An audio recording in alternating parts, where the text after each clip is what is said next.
I'm Charles Foster Kane! Hey, Stella!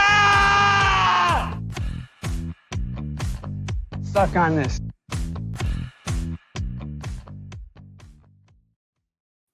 What has happened, everybody? James Hancock here, and today I am joined by the man who designed that intro, the great Bill Scurry, where we're going to be continuing our discussion about the documentaries of Werner Herzog, which we started back on Wrong Reel 650, back in the pure audio days of Wrong Reel, and I'll link that episode down below in the description. But Herzog has a new documentary, The Theater of Thought, which is finally getting its U.S. release this Friday. I'll be seeing it at the Film Forum.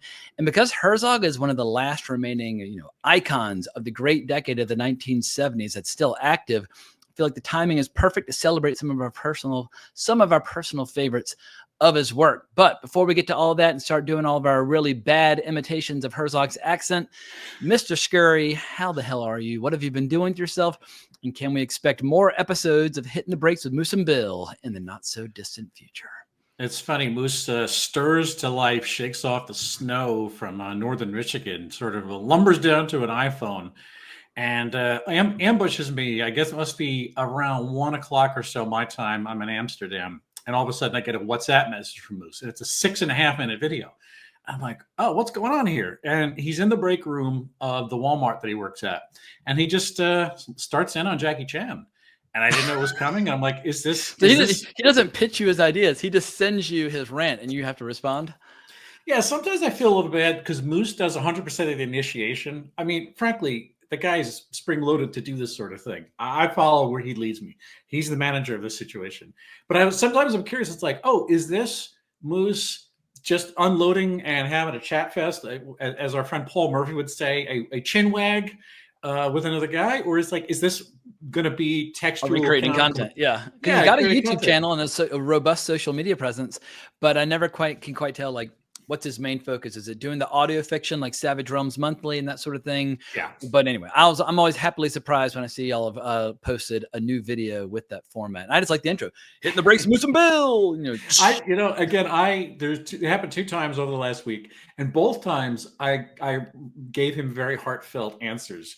And sure enough, he cut a video out of one of them. I was kind of surprised because it was really a message from Moose among all things. But it's like, he said, "Do you mind if I make a video out of this?" Like, my friend, I stand up, like, let the world know my affection for you, my brotherly love. Absolutely. Put it out there. Let Moose and Bill Hitting the Brakes be about talking about pop culture bullshit and talking about just like dudes, mutual appreciation society. So that's what the most recent one was. Very cool. Well, what else is going on in the wonderful world of Bill Scurry? Any exotic scuba diving adventures or any videos you're preparing? Or I know you're coming to New York soon, so you and I are going to have to get shit-faced at least once. I can see there's going to be some whiskey in our future. I worked on a couple of videos for our mutual friend Kevin Marr over there on the Atomic Abe channel. We did a very ambitious, well, it turned out to be a very ambitious shakedown of every single backdoor pilot that kind of came out of the Tales from the Crypt franchise. I guess that was 92 or 91 to 96 or so. And it wound up being almost like a 40-minute long video. And I was not a Tales from the Crypt viewer back in the day. I didn't have HBO. We just started college. And so, I was like didn't have that in my life. And so Tales from the Crypt was something I was aware of as a brand, mostly from the EC Comics. Anyway, so Kevin and Nick Nadell, the co-pilot, they wrote this incredible script that really just every single curly Q, every nook and cranny and crevice of like Crypt Keeper culture that came out of it. It was expansive. And I just thought, boy, man, this is a 36-minute long brick. Tried to make it as entertaining as possible in the edit. And I'm like, this is going to be real for real diehards, and I just don't know who this is for. And sure as shit, it's actually got some traction. I guess there just isn't a lot of stuff about Tales from the Crypt, or there's a hungry nostalgia track, which is their whole thing, is essentially people love anthology horror, and I feel like in movies, anthology horror formats always struggle to really get some traction. Everybody says, "What about Creepshow?" I'm like, well, Creepshow didn't do all that well. And of course there's like Black Sabbath by Mario Bava, but like, there are a handful out there. But I love short form content for horror movies and that sort of thing. But yeah, Tales from the Crypt, I was addicted. I would watch that and Dream On back to back constantly back in the early 90s. I did watch Dream On. It was boobies in Dream On. I like that quite a bit. Yeah. Yeah, it was a great doorway into the world of publishing in New York, as well as all the boozing and screwing that goes on behind the scenes. But we're not here to talk about boozing and screwing. We're here to talk about thought-provoking documentaries from, like I said before, I think of all the directors who remain active from the 1970s who are still making good work, Herzog's in the mix as one of the best. And there's going to come a point where all my favorite heroes from the 1970s who are actively making their best movies before I was born, where they're all gone. And I don't even know if I'll be able to talk about movies anymore, because there's part of my obsession with movies, that kind of what drives my obsession is looking up to these people that perhaps I idealize them completely out of proportion. But the filmmakers who are active before you're born, I just place them in a completely different category from those that I grew up with or have like come to discover as an adult. But luckily Herzog is still with us, with a vengeance. But at this point, he's been making movies since the late 60s. Like we got Werner Herzog, we got Paul Verhoeven. There's there's Ridley Scott, there's Clint Eastwood, Woody Allen, Martin Scorsese, Francis Ford Coppola. They're around, but they're going to start dropping like dominoes soon. And it's going to just break my heart and I'll cry the rest of my life. Yeah, and I think in the last episode 650 that we did, which was, I guess, I was looking back because I re-listened to it. I think that was June of 2023. If it was one of the last Yeah. Because I stopped doing pure audio after 666, the Halloween episode in the fall of 2023. But we tackled Land of Silence and Darkness, The Great Ecstasy of Woodcarver Steiner, and How Much Wood Would a Woodchuck Chuck, which are awesome documentaries, but are like kind of a great sampler of his 1970s style when it comes to documentary. I think you called him like a one-man German New Wave, or at least I read that about him. He is and there's Fassbinder. The German New Wave had a few other, but he's my favorite of the German New Wave. Yeah. Don't get me wrong. I like Volker Schlondorf and Wolfgang Petersen, and there's all these guys that kind of came out, and some of them made a dent in Hollywood commercially. Some of them, like Wim Wenders, always stuck to his roots and always was a very idiosyncratic filmmaker. But Herzog, again, he talked about being an idiosyncratic filmmaker. Guy dipped back and forth, much the same way Wenders did between doc and narrative filmmaking. But Wim Wenders did not become a personal franchise, the way Werner Herzog did. And I too, after having a look, I saw Megalopolis a couple weeks ago, and I'm like, whatever, man. I'm glad it was made. I did not like it. I'm happy that it existed as an artifact. I was happy to see it. I don't need to see it again. I may in fact tell other movie people, watch this. Honestly, watch this, because in some ways it's an elegy to the 70s, because FFC is not going to be around. Bogdanovich is gone. We're losing these people left and right, and some people didn't even get to work again. When's the last time Joe Dante made a movie? And Joe Dante is from a different generation, but he still came up in the 70s. And John Sayles, like Brian De Palma's still alive, but it's not necessarily 1984 anymore. Once again, these guys, a lot of them are still with us, but which of them are actually active and making cool stuff? Like I look forward to Paul Verhoeven movies, and I look forward to Werner Herzog movies, but it's a very short list. I look forward to Schrader. Schrader's still putting out a movie every 18 months or 20 months or something like that. The guy's on an incredible rip. And Herzog, it's not just that he does movies, and he's been doing docs for the last, I guess it's been about a decade or so, maybe since 20. What was his last narrative movie? Would it have been Rescue Dawn or no. It was Protocol or no? It was that Queen of the Desert or I think or was it called Blood and Salt, or the movie that had like Gael Garcia Bernal in it? No, he was in like the 20-teens. He was still making. He made a movie with Nicole Kidman called Queen of the Desert. Gotcha. He's got two. I like his narrative movies from the late 60s and the 70s, but basically once you get to the point of like Fitzcarraldo, which is early 80s, and I guess to a degree Cobra Verde, but like from like the early 90s onward, all I care about is the documentaries. I remember going to see Invincible at the Egyptian on Hollywood Boulevard, where Herzog was there to introduce it. And as I was watching it, this is 2001. It's like, there's nothing about this movie that's resonating with me at all. And then I saw him introduce Grizzly Man at Sundance only a few years later. And I was like, now we're back in Herzog's sweet spot, exploring some pretty out there concepts and also using somebody else's footage, but also adding his own. And it was just great to see him speak about the movie. And obviously I feel like when Grizzly Man came out, a lot of people felt like, well, Herzog's back, and it led to like a 5, 6, 7 year period where his movies were enjoying wide distribution and a lot of success, which obviously leads to like Cave of Forgotten Dreams and things like that. I feel like that was his second coming around like in the mid-aughts. Yeah, I mean, yeah, that's it. That's the point of this. When we were sort of behind the scenes, we were talking about what to cover. It's like, well, this groove that he was in, he was throwing some heat for a good couple of years. And, what was it telegraphed by? I don't know, because he still sort of made the same movies. It's just that these, like, he had support. So from what I can understand, he had backing like Discovery TV, Court TV, History Channel. They gave him the license. They were deep-pocketed people who gave him the license to make movies. I guess he didn't have that kind of backing before. But at the same period, too, I forget this in the middle of it. One of his most relevant films, Port of Call, like you said, A Bad Lieutenant, comes out in the middle of this stretch as well. What was that, 2009? And it's like he makes this movie that is just sort of baffling and astonishing and great. And he's got Nicolas Cage in it. It's got Eva Mendes in it. It's got Brad Dourif in it. It's just, and it's got a really hot, disturbing scene where he's like holding up a guy at gunpoint while he makes out with his girlfriend and smokes, I think, meth with her or something like that. But I was like, that's pretty intense.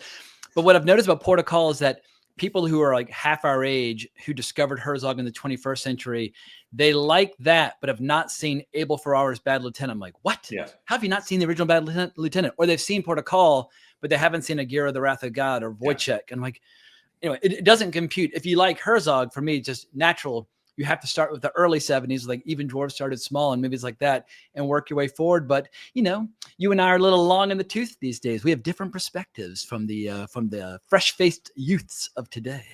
But I think that the rip he's been on since Little Dieter and, around 2000 or so, Grizzly Man, it is a sort of reinvigoration. I don't know exactly, maybe that was one of his new wives. It's hard to say. Maybe that might have been the last time he got married, frankly. He's like 98. So I know he moved to Los Angeles in 1996. He could just have changed his milieu and was kind of like reinvigorated in the film process, because he gives some of his great work. And again, Herzog, the older salt, the elder statesman, makes films that Herzog, the young firebrand, couldn't have made, and vice versa. He wasn't. And he enjoys doing cameos and things like like The Mandalorian and stuff like that, which I'm sure pays very, very well. And so it's funny now where I feel like, I wouldn't say he's become a caricature of himself, but he's definitely become like a celebrity where people enjoy doing the impersonations and that sort of thing. Whereas in the early 80s, when Burden of Dreams came out, people were like, who is this dangerous man? And like, don't work on his cruise because he's going to drag you off into the middle of the jungle to experience unknown horrors and that sort of thing. And now it's almost like he kind of plays that reputation up for comic relief. Yeah. But from his point of view, I think it's during what was the documentary he did about volcanoes? But like one of the volcano experts in that documentary, I think it's called Into the Fire, Into the Inferno. Yeah. Yeah. He was one of the volcano experts from Encounters at the End of the World, but he said he was really intimidated when he met Herzog because he'd heard all these stories about him wanting to explore the base of volcanoes or getting lost in the jungle, making Aguirre and that sort of thing. But when you meet him in the flesh, he's actually a very calm, rational, pragmatic guy. Like he's got an unearned reputation of being this kind of devil-may-care lunatic. He just is interested in very extreme subject matter, which oftentimes requires you to go into very extreme terrain in order to get the footage that you're looking for. But he comes across to me as almost like, almost like kind of cold and clinical at times, where he's so logical and he's so practical. So I think sometimes people overblow these stories about him being this, crazy lunatic. The lunatic is Kinski. The pragmatist is Herzog. Yeah, he's driven by some deep-rooted motivations for sure that compel him to travel to the Andes 2 times for 2 arduous movies. That's and he's signed up to work with Kinski 5 times, 4 times, something like that. 5 narrative movies, and then obviously My Best Fiend, which we'll talk about today, which is about their collaboration. Right, exactly. And so there are these things that compel Herzog. It's not the average set of motivations that people have, especially when you're a filmmaker. And again, some filmmakers pick difficult subjects. They intentionally, assign themselves a tough row to hoe. And he never did himself any favors. But the thing is, he always closed. He always did the job, essentially. When he set out to do something that was like a lunatic's task, a fool's errand, you got some incredible piece of art, and he's no quitter.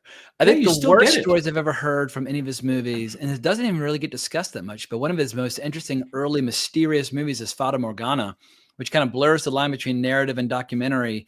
But they basically went into the deserts of northern Africa and had some pretty grueling, horrific experiences. I'm like, this doesn't sound like fun. But I think a lot of his problems just come about from like, he's got a crew of like 5 people and very little money. And guess what? When you have very few people and very little money, making movies fucking sucks. And that's just the reality. And if you're in the deserts of northern Africa, yeah, you're going to encounter some difficulties.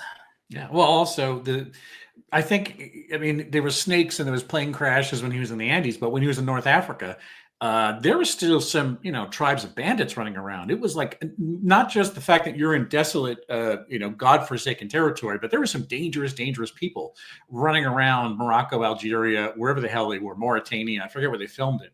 And so it's like you put yourselves in harm's way when there are human beings, not just like bears, alligators, asps, plane crashes. And again, watching Fitzcarraldo back, it's like pissed off villagers, people who just were not happy that Klaus Kinski would not drink the spat in spirit that they were trying to give everybody as a sign of comity and bonhomie when you come to the tribe. I'm amazed he didn't get skinned alive by somebody down there. He was upsetting the locals with his outbursts, which we'll get to as we get into. There's a blow dart toad, a spear with blow dart venom on the end of it that was waiting for him, but somehow it just never got. Yeah, I think they're always looking at Herzog. Give us the signal, and we'll take him down.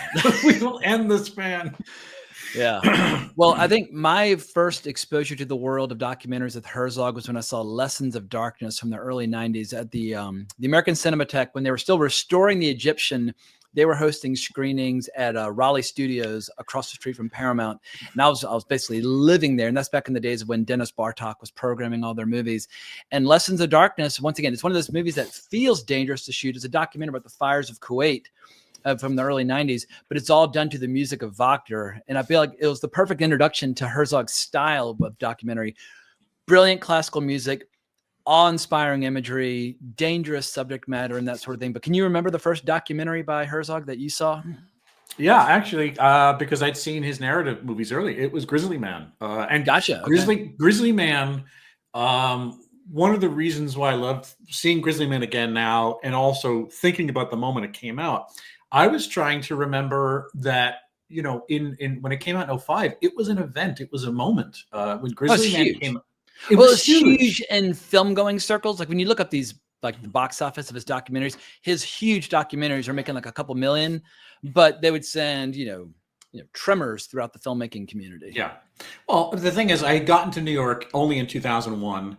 I'd only started watching Herzog movies a few years before that. I didn't catch him when I was in college or anything like that. So the fact is that there was a sort of splash, a pop culture splash, where he was running around between IFC and Angelica and Uptown at Lincoln Center. Actually, this movie that, he was on the ground pitching.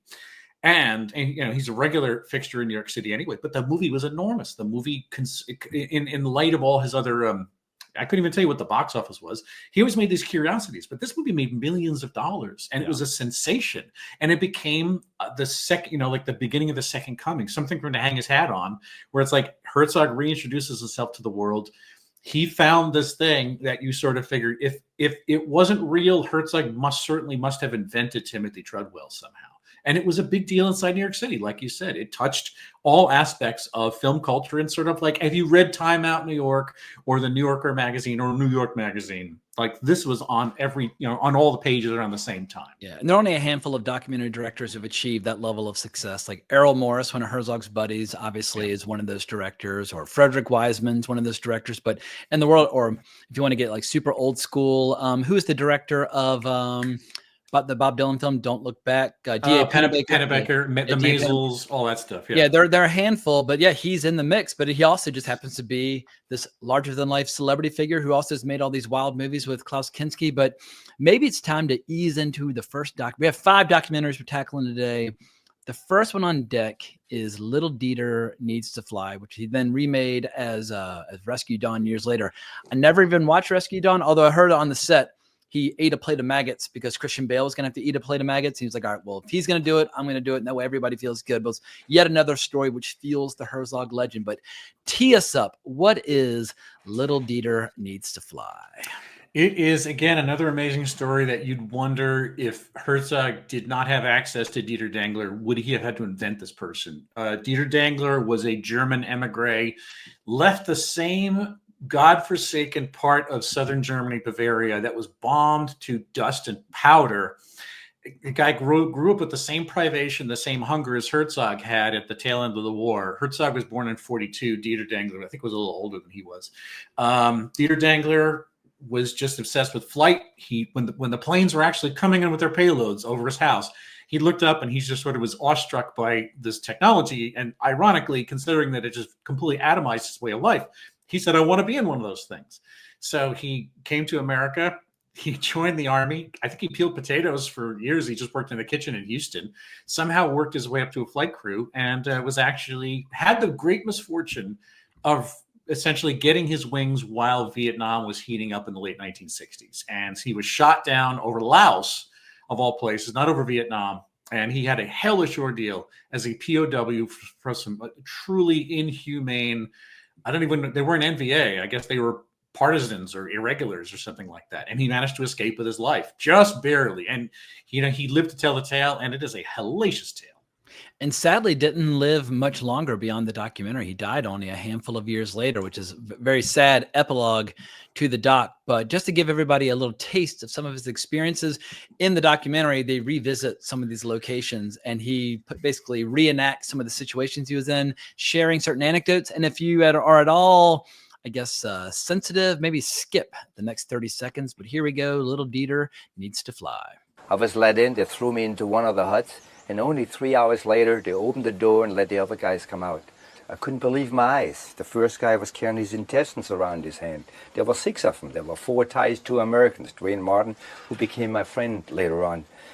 Next guy came out. He had no teeth. He was a rusty nail in the rock. They would knock each other's teeth in to let the pus out. They'd been there 2.5 years. It was just awful. I looked at them. I realized that's exactly what I'm going to look in 6 months. So I said, I'm leaving tonight.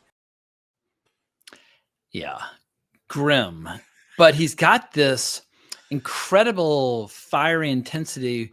No matter what he's discussing, it's almost like at odds with some of the stories that he's sharing, where he's just describing the most unimaginable atrocities you could possibly experience and live, just like between like being covered in leeches. He talked about at one point they had like a belt of leeches that they woke up like during the monsoon rains. I mean, no matter what he's describing, but because of his accent and his zest for life, it kind of is jarring hearing him describe all these stories in such an unusual tone, because usually somebody's discussing something that's very foreboding, they'll take on a certain somber, kind of sad, funereal tone. He does not, because once again, it's like everything's driven by his love and adoration for flying. And I love how after all these horrible experiences, he goes right back to being like a test pilot and crashes like 4 more times after his experience. Like he never stopped flying. Little Dieter did need to fly, but he did develop a small preoccupation with food after being starved for so many months. When you see his house, and he's got like this bunker under his house of like flour and honey, and like he could withstand like a zombie outbreak or a nuclear apocalypse. He would always have food. He wanted to make sure that he would never have to worry about going hungry ever again. But it's a documentary that's genuinely harrowing to watch. Oh, can you imagine having in your lifetime you being born during the fire bombings of Bavaria in southern Germany, and you essentially grew up in the one of the hearts of the industrial heart of the war machine, and it is just Stone Age. It looks like Afghanistan does now, or what Syria looks like, or Gaza, or something like that. There's just like is nothing to eat. His first few memories of the fact was just privation, eating wallpaper. His mom would boil wallpaper to get the nutrients. Yeah, and people forget this. We used to talk about this like when we were younger. It is a well-established thing. Wallpaper glue, I think, was made with collagen from horses. And so there was actually nutrition. When you boiled wallpaper, the glue would come off the back and you would have a sort of a thin protein gruel. I mean, it was just watery, but it would keep you alive. And people, many people over many decades and many places boiled wallpaper. It's a common practice, or unfortunately, it's a common practice. And so, you talk about his aplomb in describing what happened, both the privation, the misery of him being, that was his childhood, how difficult it must have been being in America, barely speaking English, or at least getting his English under his belt. And then having, again, the terrible misfortune of like learning how to fly just when they need fighter pilots to do dive bombings over the jungle, napalm bombs and stuff like that. And then he just has the worst luck where his wing gets blown off by these pump action guns or whatever the hell it is. He is definitely of that generation. I don't know if it's the greatest generation, but it's that idea that the very first shot of the movie is he's on, what is it, Mount Tamalpais outside of San Francisco, and he lived on top of a hill, and he had almost like 360-degree sweeping vista views. And the very first part of it is he's saying, I can see everywhere around me. I couldn't sleep if I was at the bottom of a valley. I need to know that I have access to every single angle to see what's coming my way. And he's belying a great trauma, a tragedy inside of him, but he's not speaking about it with like this grave damage in his voice. He's just sort of matter-of-factly saying that this is what I need to do to live. The same thing with the food he had hoarded. It's like, you tell me that having an improper relationship with, it's not like he was some fat dude, but the fact is that he's hoarding food must be. He just loves to cook. I mean, he was down to 85 pounds when he was finally rescued by helicopter. And yeah, he probably was walking around at 225 pounds when they made this documentary. I mean, I'm sure that John McCain, it was very much like what John McCain's story was. John McCain was in the Hanoi Hilton, and it's like, he had a seriousness to him, but it's like he still had that sort of like greatest generation chip to him. There was this thing where it's like, I must keep going on, and I'm going to just keep moving forward. I'm not going to try to overanalyze what happened to me. I probably will. My brain will explode out of my ears if I stop to think of all this shit. And I met him once by accident in a restaurant in all places, Istanbul, Turkey. My mom goes, Jamie, that little old man looks just like John McCain. I was like, Mom, I seriously doubt John McCain's just hanging out. But then I interrupted myself and said, but it very well might be, because here comes Lindsey Graham, and the two of them were walking in together, and my stepdad and me was like, we want to sit over by them anyway. So he insisted upon talking their ears off, because McCain went to Episcopal High School where two of my sisters went. So we used that as like our doorway to discussing him. So I got to talk to him for a couple minutes back in 2013 or 12, whenever that trip was. That's crazy. That's insane. Yeah. I mean, I think that, again, that there is, if there weren't other examples of that mold of man, like that's what these guys in World War II didn't talk about. The kind of like, I didn't have a choice being heroic. I just merely put in the worst situation as long as I kept my feet moving. And just that's what my grandfather described. He would talk about like coming back to a foxhole that he had dug, and somebody else had been sleeping in it, and like finding someone else's dump in it, and be like, oh, someone took a dump in my foxhole. Like he would discuss that stuff, or trench foot, or like, getting in arguments with people while playing cards, but he would never talk about his experiences in combat. He would only discuss that with fellow veterans, but he would definitely happily discuss the indignities of being in the Army, because I think being in the Army, everybody getting the privilege of complaining up is the only thing that kind of keeps you sane. Yeah. I mean, and you mentioned that one of the things that happens in this movie is reenactments, where modern day Dieter Dengler goes back to Laos, and it looks like they managed to get some local yokels.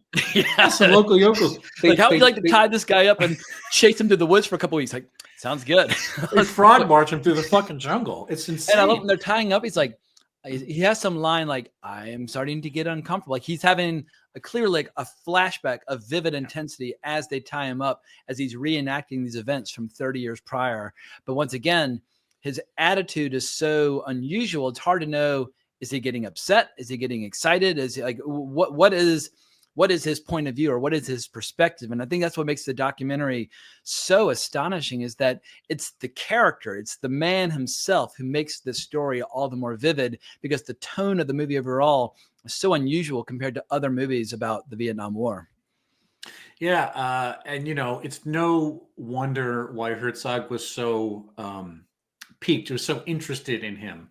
And it's not just the fact that he has an interesting story to tell. Well, Herzog has no difficulty finding new subjects for his documentaries. These people who have either larger than life adventures, or strange things happen with the confluence of history, the confluence of strange choices, all the weird things that either surround the human experience. That's not where Herzog comes from with these movies. What he does, it's like, how does he try to get inside their brains? Like he wants to talk to these people for specific reasons. He wants to go inside the Chauvet caves when he's talking about Cave of Forgotten Dreams, because he's wondering, who are these people that made this thing? He's trying to almost like pilot inside the skull and the cranium of all these people. Timothy Treadwell is a perfect example. What's happening inside there? It's not enough to just listen, but he needs to know what they dreamt about. He loves knowing what their dreams are about. And Dieter Dengler with little talks about his Dieter, dreams. he's still, I guess, removed enough from a subject. I feel like as his documentaries progress into the 21st century, he becomes increasingly a part of the documentary. Whereas with little Dieter, it still feels like Herzog is a little reluctant to kind of intrude on the story. He really just wants little Dieter to share certain stories, like how they have one sole of one shoe that they take turns tying to like one person's foot as he and his buddy are running through the woods trying to avoid, leeches and getting shot and that sort of thing. But all those little details make up the overall experience. I had one friend in LA who was much more cynical, when she saw this, she was convinced that Dieter ate his friend, as opposed to the story that he tells where they wake up one day and one of them gets a machete in the leg and he ends up just running off. I was not there. I have no idea what happened, but I'm more inclined to accept the story at face value as he remembers it. But also he admits he was hallucinating like crazy the last few weeks leading up to his rescue. How reliable he is as a narrator, who the hell knows? But the details, it seems like a few very specific details have endured in his mind that he was very eager to share. Yeah. That's the fact that he's unpacking this horror, but he is being so crystal clear. I mean, things happened to me a year ago that I can't recall what the sort of beat for beat procedure. Like, what did you have for breakfast? I don't know. The fucking process. The way he was tied up, the way he was moved, the routine of how they moved in the jungle from place to place as they were on their way to the camp. And then once they were in the camp, I would have just been so out of it, just in trauma. I would have been a broken man, just, chanting in Sanskrit or something like that. There would have been nothing left at me. While he has shaft of bamboo, they would carve open parts of his flesh and insert entire shafts of bamboo under his flesh, just basically to have a bit of fun. And when he talks about that row of them where they're all handcuffed together, where they all had diarrhea and dysentery and they all had to kind of help each other survive the night. Yeah, most of us would be dead in a matter of days, but in spite of all the blood loss and all the starvation and all the dehydration, he managed to survive. But nobody else from that camp survived, because when they all scattered off into the jungle, none of them were ever seen again. Yeah, either they were eaten by Bengal tigers, or they fell into a river, or they died of dysentery, or they were just killed by machete wielding Laotian irregulars, that sort of thing. His story is obviously one in a million, and I could see, Herzog wanting to make a feature film of this, almost like to tell the most direct recreation of what happened to this guy. I could see him thinking, it's bold. I don't think or maybe a producer just came to him and said, "We got $20 million. Would you like to do a narrative version of Little Dieter?" Right. You want to do a Christian Bale, who's Batman? Like, he can get one in before he starts. He's going away for quite a few years. And I don't know if any other sort of directors have turned their own documentaries into feature films. So far as I know, this might be an in sua generis project where Herzog is the one guy who kind of gets that, he gets that esteem. But it definitely, it's a stamp for him and the kind of movie that he makes towards the end of his career. Well, not towards the end of his career, but this sort of middle period where he has a revitalization.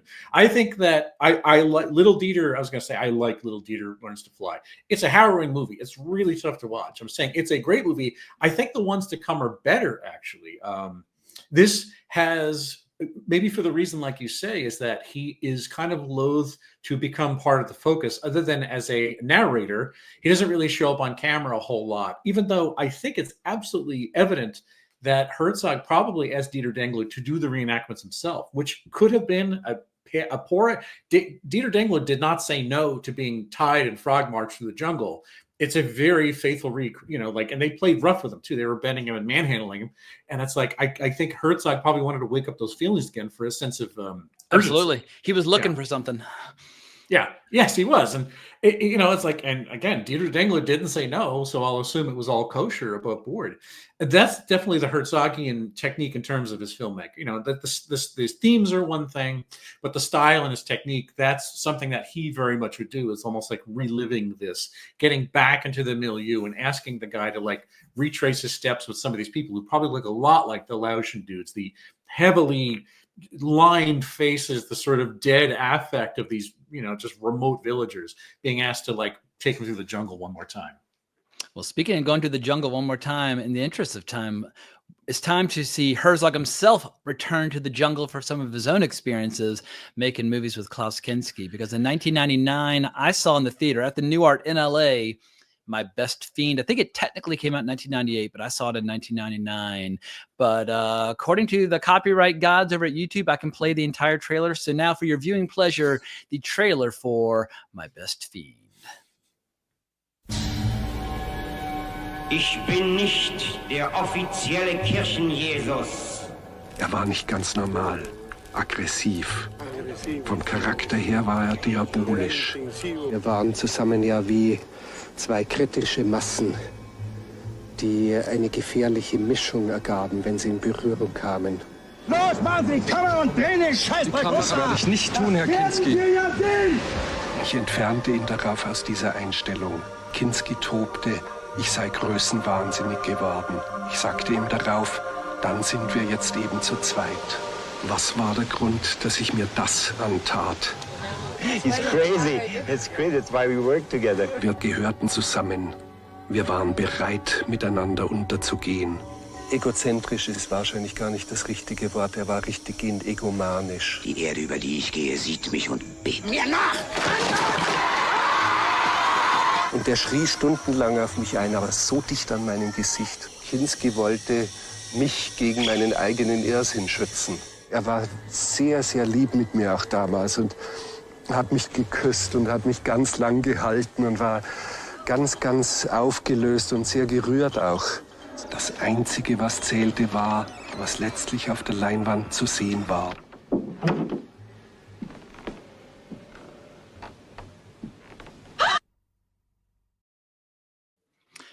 Alrighty, well, we don't have enough time to do a complete and total breakdown of all 5 films that they made together, but we can do a breakdown of the documentary, which retraces the long affiliation between Herzog and Kinski, going all the way back to some boarding house where for like 6 fateful weeks, they happened to be living under the same roof. Before Kinski was a world-famous persona, Herzog got to watch his madness firsthand. And my favorite story from that is how, like, for hours, Kinski would like lock himself in the closet and be practicing all of his vocal exercises. He could break glass with his own voice. But my favorite anecdote is how he locked himself in the bathroom and went on a rampage. And by the end of the rampage, everything in the bathroom was broken into such small pieces you could sift it all through a tennis racket. I'm like, I mean, like the mirror, like, you know, the sink, everything. It's just bananas. But yeah, Kinski, I mean, he definitely is an unusual, unconventional individual, but no one can deny the final product on the screen. And no one is more ready to make this movie than Werner Herzog. Herzog is essentially the ultimate qualification for the person to tell the story of Klaus Kinski. And it's like his friendship with Klaus Kinski, if you want to call it that, their collaboration. We'll call it a collaboration. Yeah, but it's weird because it's more personal than that. It's like it spans. I think there was like 15 years age difference or 20 years age difference between the guys. And Kinski grew up. He was born on the border. I guess it was technically Poland at the time, but it became Germany by the dint of borders moving through history and all those things. And you know, he just was of a different generation, and he was definitely of a different temperament. And there must have been something that Herzog could not, he just could not have disabused himself of, bringing him back and forth. Kinski made a lot of movies. Kinski was a busy man. He made a lot of spaghetti westerns. I mean, go back and look at $2 more, baby. He's good in that. He worked with Sergio Leone. He's the fucking bad guy in The Great Silence. I mean, he was busy working for the Italians. He was busy down there in Almeria, Spain. Like, he made a lot. I don't know if he made a lot of money, but he certainly kept busy along the way.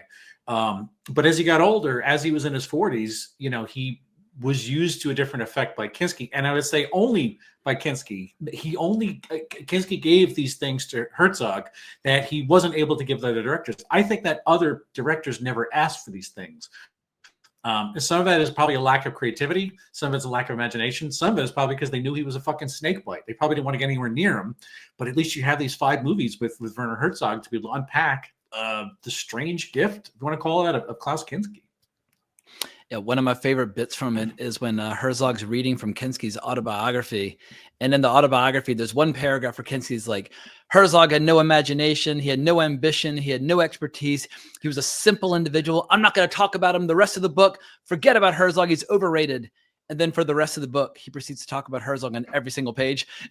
It's like, clearly there was a mutual fascination. And yeah, maybe Herzog needed Kinski, Kinski needed Herzog. But between Aguirre, Wojciech, Nosferatu, Fitzcarraldo, and Cobra Verde, they explore terrain that I feel like no other director-actor duo has ever explored. I mean, obviously, history is filled with these great duos like, you know, Bergman and Max von Sydow, or Scorsese and Robert De Niro, or John Ford and John Wayne. Like, there are all these famous duos that work together again and again and again. But Kinski and Herzog will always be mentioned in the same breath, rightly or wrongly. Obviously, Herzog has many achievements outside of Kinski, with like Bruno S. making movies like Strochek and the mystery of the enigma of Caspar Hauser and things like that. But Bruno S. was no Kinski. Kinski just had this theatricality where he knew how to play to the camera, and he had that unusual twist where he would kind of twist and rotate into frame, and he just knew in his bones how to create these arresting shots or these arresting images that very few actors understand so intensely. Yeah, he was a theater actor at this sort of, I guess, you know, at the dawn of cinema, essentially. And he was one of those very expressionist guys. I mean, I think the Germans have an easier way of getting about the Germans, the Hungarians, the Poles. They came from that Eastern European tradition. Like guys like Peter Lorre were so good at, you know, they were such an easy mark on film just because they sort of were able to take their whole Eastern European thing and act in a mannered, expressive way for the camera. And Kinski, you know, again, because he's in the 70s, not his 70s, but the 1970s, it's like it even goes one step further because he had a place in 70s cinema. It's like he sort of was at home with the rest of the lunatics who were crafting method roles, just completely going off the hinges with their performances, that sort of thing. You know, there's so much to say about this movie, but I mean, and everybody has it. They know this movie exists. They sort of know that Kinski is you know, well documented for his meltdowns. There's a number of meltdowns in here. Some that took place with Herzog, some that took place just off camera, some at press conferences. There's no shortage of it. There's one thing about this movie that I don't think people really rightly understand is that this is out and out the funniest thing Herzog ever made. This movie is a fucking rip. You will belly laugh your way through it. And it's like part of it is the movement of Herzog examining his friendship with Kinski, he's got so much film. He's got receipts out the ass to show you what he lived through. And, you know, there's just so much of it. However, the deadpan style, I know that Herzog absolutely meant this. It is so funny watching him. You know, Werner Herzog never loses his shit, but he has a sense of comedy and a sense of time that he knows exactly how big this guy is and how ridiculous he looks in contrast to the surrounding. And there's so much of Kinski going a fucking 11 at the drop of a hat, and it just fills nearly 2 hours of filmmaking. It is not a slog. It's not traumatizing. It's hilarious. And yeah. I absolutely tell you, if you've not seen this movie, it's like go into it honestly expecting to see this ridiculous man. You will not be disappointed. And I like getting the additional perspective on all the footage that we were already familiar with from Burden of Dreams, Les Blank's movie about the making of Fitzcarraldo. And I feel like everybody always talks about Fitzcarraldo and how in awe they are, but oftentimes I suspect they're actually more in awe of Burden of Dreams, which chronicles how that fucking movie got made. Yeah. But when you hear Herzog's perspective about how Kinski liked to think that he was like one with nature and that sort of thing, but of course his nature wasn't allowed to have any mosquitoes or any like, you know, venomous reptiles or anything like that, and how you could catch him like such a poser in a lot of ways as an actor, like 100 feet into the woods with a photographer, you know, like posing with butterflies and that sort of thing. But you know, if he saw any sort of vermin of any kind, he would go off on like a 3-hour shrieking tirade and that sort of thing. So yeah, it would be obviously completely, totally emotionally exhausting to work with him. But in the end, Herzog knew that whatever footage he got would be unlike anything he would get with any other actors. Even if Jason Robards probably could have been a great Fitzcarraldo, obviously Kinski was destined to play Fitzcarraldo.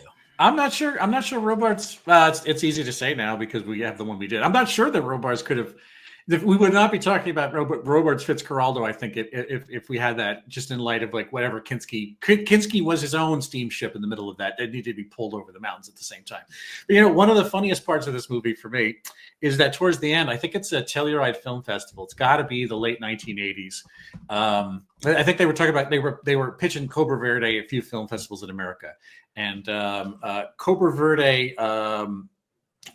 At least they're together at the film festival, and Kinski is so he's so cordial, he's so brotherly, very warm. He's like, where's Werner? And he's like, smoking and smiling, and he's whether or not it's genuine or he's just playing to the crowd, who knows? But it seems like that love between the two, or there's so much shared history, does seem sincere. Yeah, but the juxtaposition of him going shithouse on like the director of photography or whatever, the production designer on Fitzcarraldo, and then seeing how sort of lugubrious he was or gregarious he was at the film festival, it's just like this guy was obviously manic depressive, bipolar, everything in the book. You could have wrote through the DSM-4 handbook at him, and you would have found like 15 different pathologies to say about this guy. Well, how can I say this? How do you respond to some of the more alarming stories that Kinski himself has shared? Like when he talks about how like he spent a week in bed with one of his daughters and that sort of thing. Like, you know what? That's not okay. Don't do that. And I feel like I'm always reluctant to even bring these things up because I feel like we live in an era where people are so overly sensitive to all the horrors that have gone on behind the scenes. But there is a reality to the fact that like Kinski is a full-blown maniac. But also when you hear stories from his daughters, they will contradict each other. They won't even necessarily, like, they have different points of view on what he may have done or what he didn't do. Like, do you read too deeply into all this, or you just think, all right, this guy was just a complete and total maniac. We're lucky to have the footage that we have, but I'm just going to let his family members and those who knew him best be the judge of his moral shortcomings. I think that's a fair estimation. I mean, look, he's a maniac. He's not a good person. If we just completely discount the art of people who are maniacs and not good people, we'd lose, a quarter of the business, I'm sure, or at least some of my favorite practitioners of the art of acting. And probably half of the good stuff. Yes. Yeah, exactly. And it's like, I completely believe it's not Nastasia. It's one of the other daughters. He had a few. She credibly, after he was dead, she said that he sexually abused her. There was definitely she said there was some incest. Nastasia, maybe, I think she's the one that kind of like contradicted it or said. I think she denied the story that Kinski told about her, but Kinski, once again, it's like, it's hard to know what's true and what's not in these autobiographies, because also in this documentary about Best Fiend, some of the stories being told by Herzog have also been debunked. Like all the stories about him, like pointing a rifle at Kinski, saying, if you try to leave the set, you'll have 6 bullets in you by the time you get around the corner, and I'll save the last bullet for myself. There are people who are on the set say that never happened. So it's like, it's hard to know what is documentary and what is just myth making. I'm glad we have this mania on film, but I'm just glad that I'd have to deal with him. And if it's just the art, I'm happy to engage with the art. But I'm so glad that Herzog decided to continually take the bullet over and over again of working with Kinski. So we have these movies, and we also have the crazy ass footage of him losing his fucking shit, because that also winds up being part of the art. And that informs Werner Herzog as a director and a friend and as a follower, a fan of mankind on top of everything else. And also we get to see how Herzog was kind of the lion tamer in a lot of ways, where if he needed Kinski to have a fit, he knew how to wind him up. But also if he wanted Kinski spent and calm and exhausted, he knew how to wind him up ahead of time, so that by the time you're rolling cameras, he had nothing left to give. Like there's that scene in Cobra Verde, which they highlight in the documentary, where he's on the beach tugging on that boat that's grounded, and how he just has nothing left to give. And who knows, maybe he's one of those actors where he gave so much to his performances that it just completely burned him out. But I think, he died when he was like 61 or 62 after making his Paganini film. Yeah. Yeah, he had a stroke or a heart attack or something like that. Did you ever watch his Paganini? No. I mean, I remember. Yeah. He wanted Herzog to direct it, and I saw it out of curiosity. Let's just say, if you want, it reminds me a little bit of some of the screenplays that Marlon Brando wrote late in life, where he got to be like a sexual god living in Southeast Asia. It's basically just Kinski making love to one ingenue after another.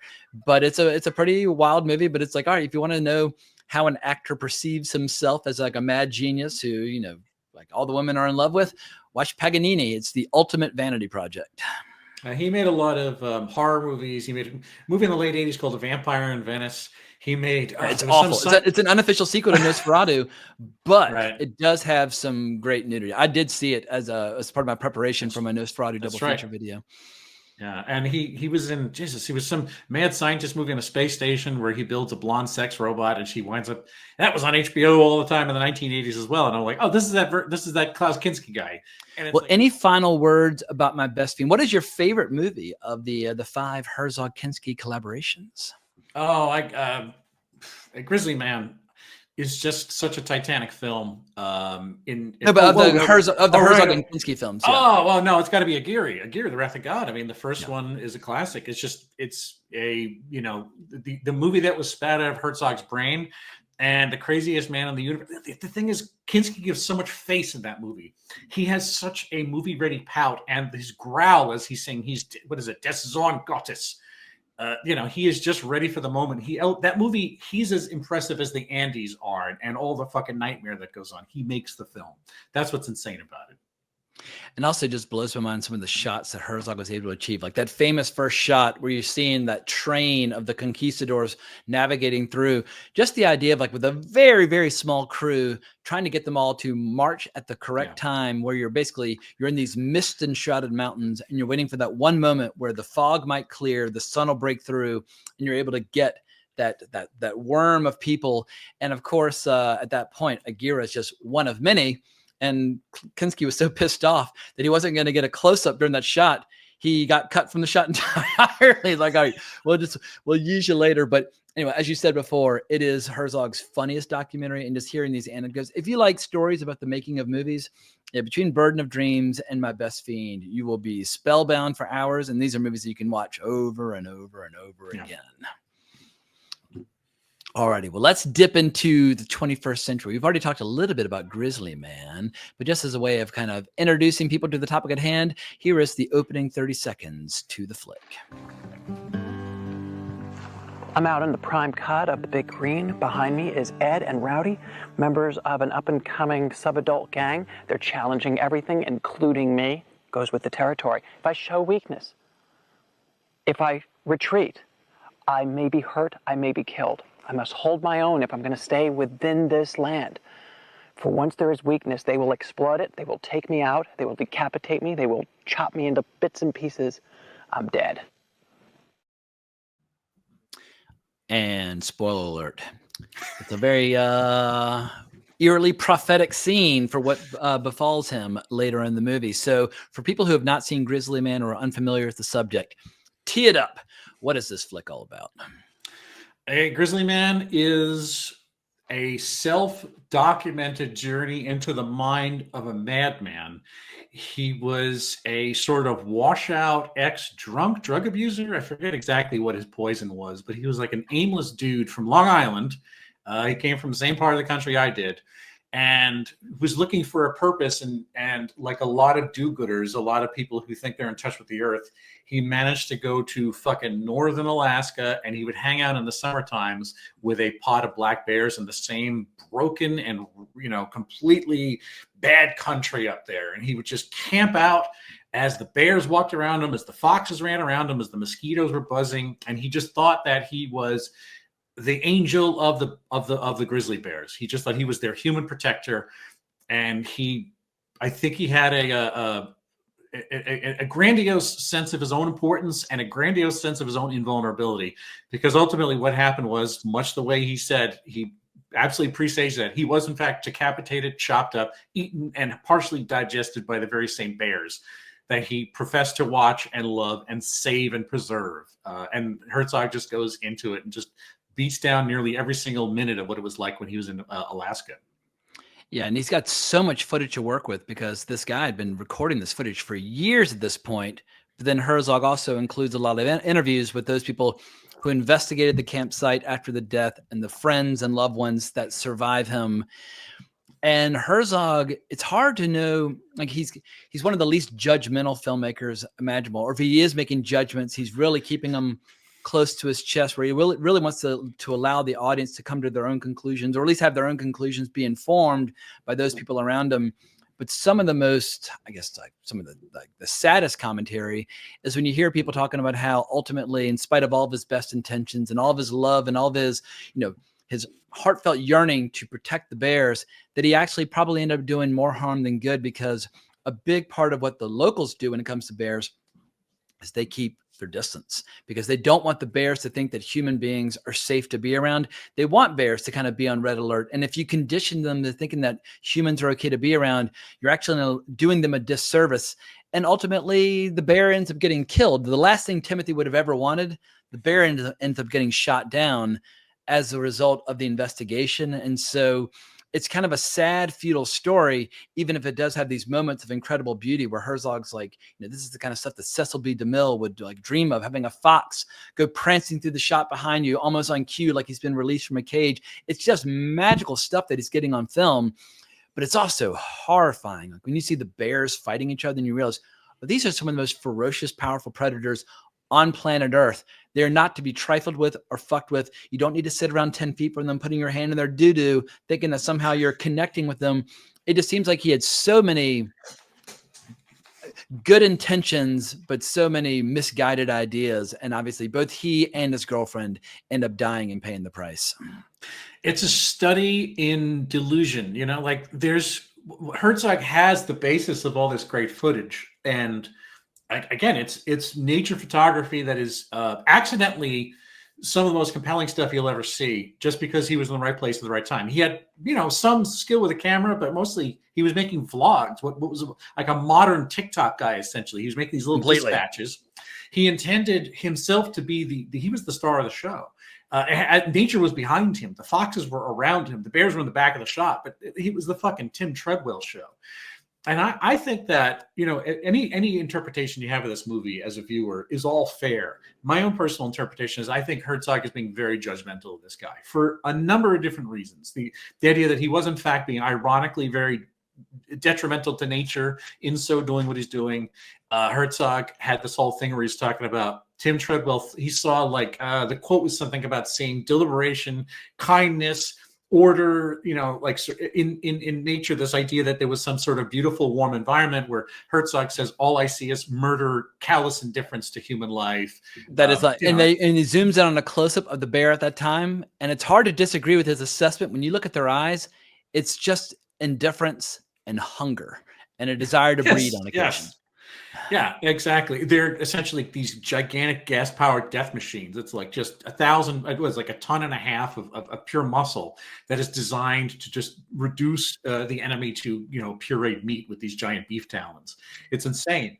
And I think some of the stuff that Herzog really gets into, and I've seen this more in this movie than I have in other films, is that he has this real empathy. What was that woman, Crystal, I think her name was, this blonde lady who was really obviously one of the many women who was in love with Tim Treadwell. She was there for the screening that I attended at Sundance, and they actually had some disagreements there, because she was saying, from her point of view, a little bit like Treadwell, bears are a good indicator of the health of a local environment. And she thought the bears needed to be reintroduced to certain habitat. And Herzog was like, that's a terrible idea. People will die if you reintroduce these creatures into the suburbs of like the American West.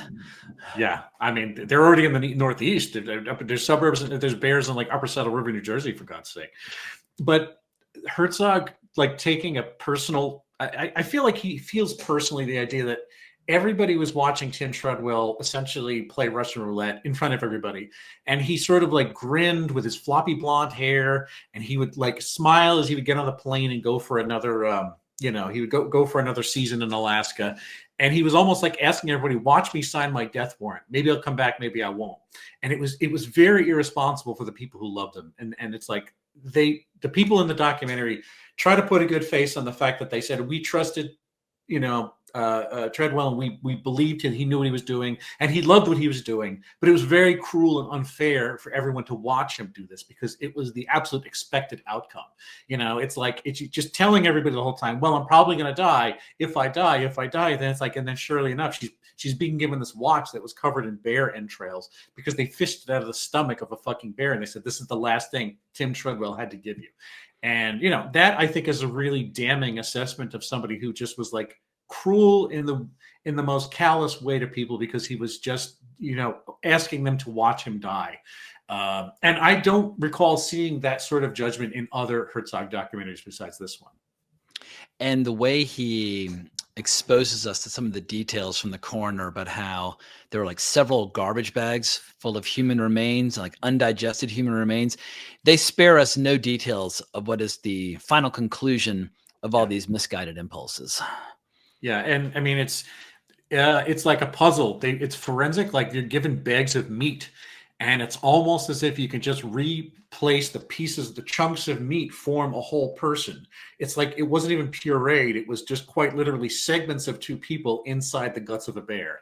I mean, they don't show you any of this stuff. I think it's just amazing. In your head, you do such It's more an incredible terrifying job. due to how it's implied. The scene that you wanted to include, which is too long for YouTube, but the scene where Werner listens to the recording. The lens cap is on the camera, but the killing of Treadwell and his girlfriend is recorded in audio, and we see Werner listening to it. But describe to us the way you reacted to that scene. Well, Herzog is listening. They're playing it off of the Handycam. It's got a DV tape in it, and he is listening to it. And you're watching it. He's sitting across from this woman, Crystal, who was one of the people again who was really in love with Tim Treadwell, but let him do his own thing, self-destructive as it might have been.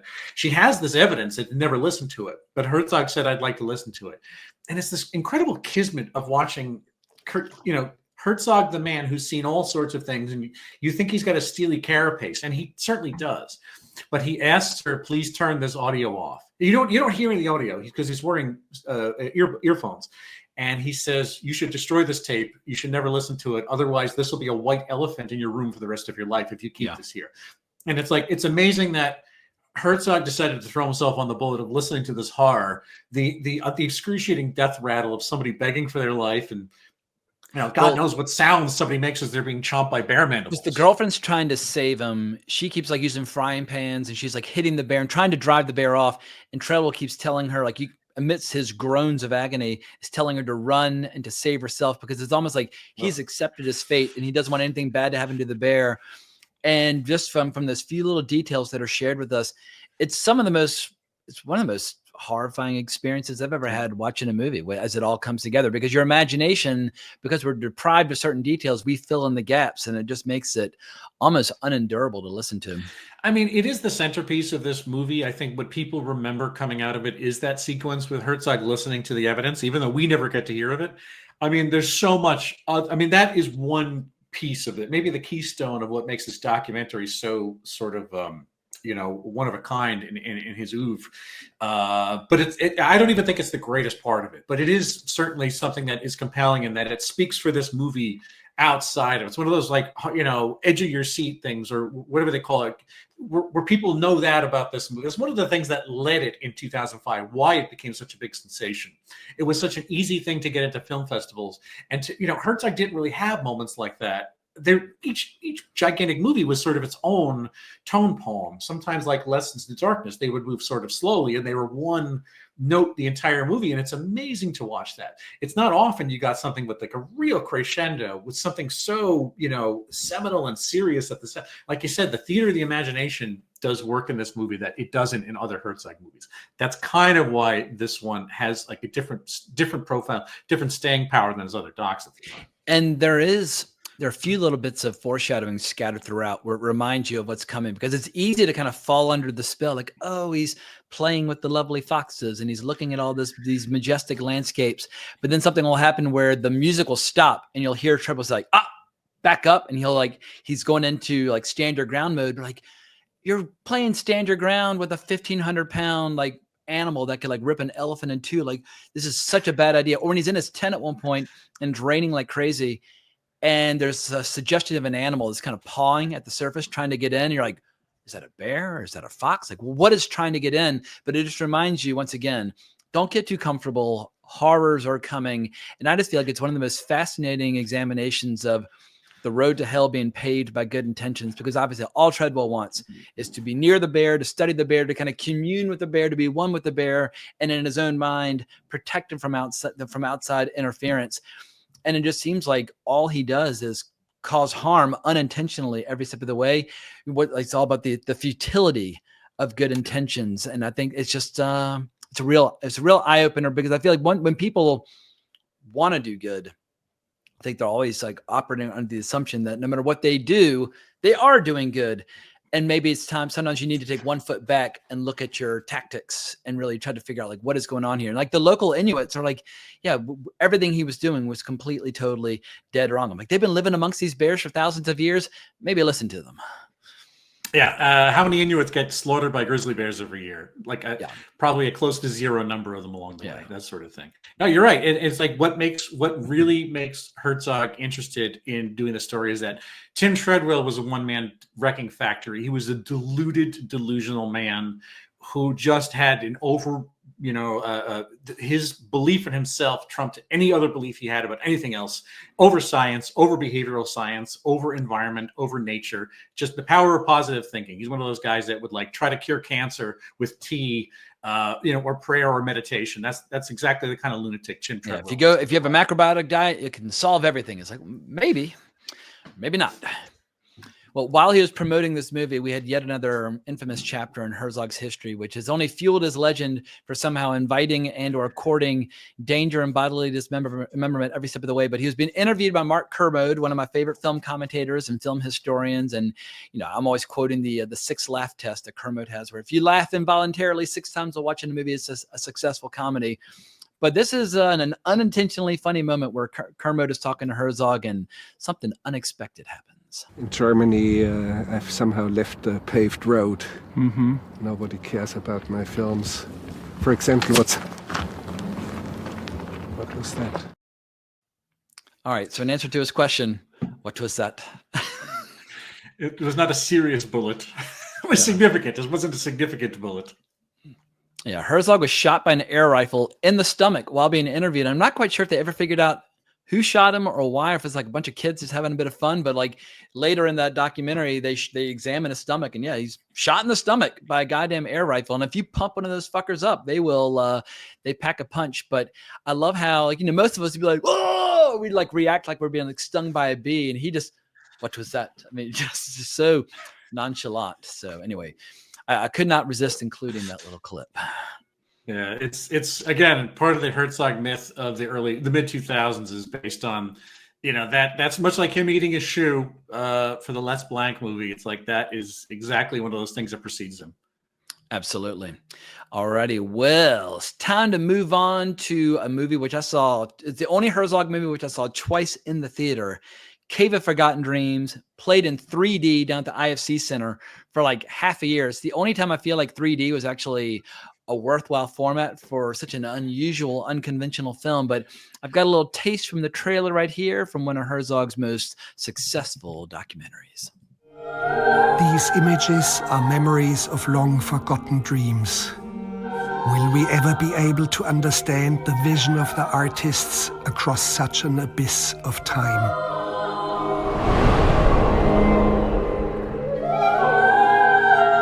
Silence, please.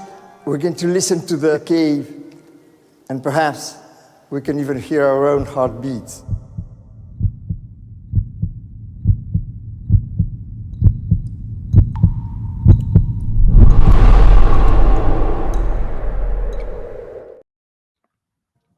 And I can say that when I saw this movie in 3D at the IFC Center, it was one of the only times I've had a film that kind of enveloped me, where you quite literally felt like you were floating in this ominous fashion through these caves. But for people out there who might be unfamiliar with this artifact from human history, what are these caves? When were they discovered? And when were these cave paintings first created?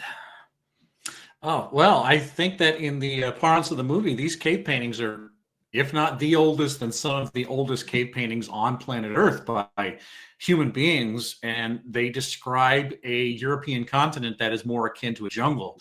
There were like rhinoceroses and big cats and, animals that we think of as being African were roaming Europe at this time. And that's what people, both ran away from and killed for food. So this cave is in, what is it? It's like sort of south central France. It's called the Chauvet Cave, Chauvet.